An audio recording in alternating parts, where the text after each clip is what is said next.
All right. Hi, everyone. I'm super excited to be here. Thanks for the invite, Sarah. My name is Elizabeth Bondi Kelly, but I usually go by Liz, and I'm an assistant professor in computer science at the University of Michigan. My new-ish lab is called the Realize Lab, as we hope to help realize artificial intelligence for positive social impact in domains ranging from public health to conservation in collaboration with stakeholders.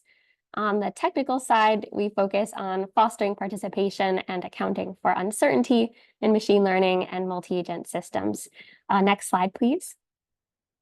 Today, I want to tell you about one example project that has to do with conserving water resources in particular, and that is trying to understand the concentration of forever chemicals in the environment.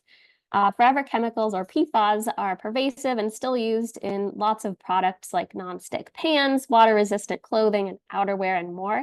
Unfortunately, they're also highly toxic to humans and to animals, and stick around in the environment and our bodies for a very long time.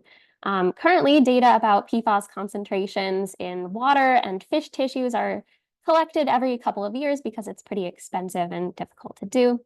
So along with the Environmental Working Group, which is a nonprofit working to improve access to knowledge about toxic chemicals and other environmental concerns, we're investigating whether we can use satellite data. Oh, next slide, please.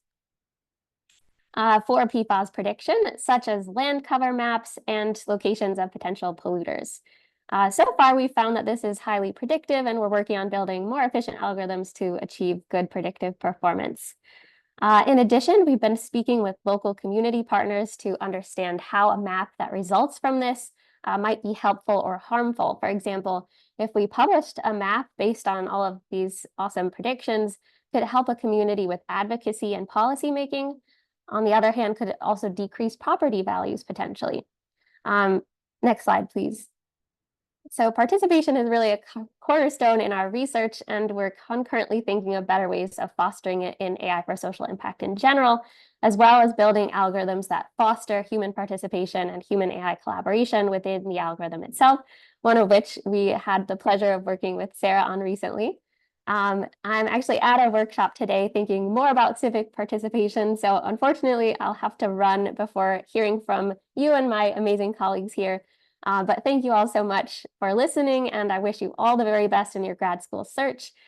Please feel free to check out our lab webpage for more details if you're considering my lab at Michigan, and generally for applying to CS grad school, also located at that QR code there. And also a shout out to my amazing lab members so far. We're also small-ish so far, but growing, and really excited to hopefully hear more from you all in the future. Have a wonderful time. Thanks again for organizing.